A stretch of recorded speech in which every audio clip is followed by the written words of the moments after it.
மாமனாரை மாமியாளை மதிக்கணும், உன்னை மாலையிட்ட கணவனையே துதிக்கணும். சாம கோழி கூவையிலே முழிக்கணும், குளிச்சு சாணம் தெளிச்சு கோலம் போட்டு சமையல் வேலை துவக்கணும். புருஷன் வீட்டில் வாழ போகும் பொண்ணே தங்கச்சி கண்ணே, சில புத்திமதிக சொல்லுறேன் கேளு முன்னே.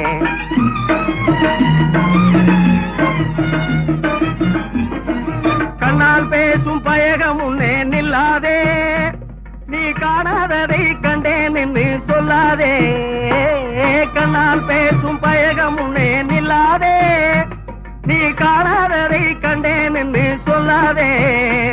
இந்த அண்ணே சொல்லும் அமுத வார்த்தை தள்ளாதே, நம்ம அப்பையும் பாட்டம் பேரை கெடுத்து கொள்ளாதே. புருஷன் வீட்டில் வாழ போகும் பொண்ணே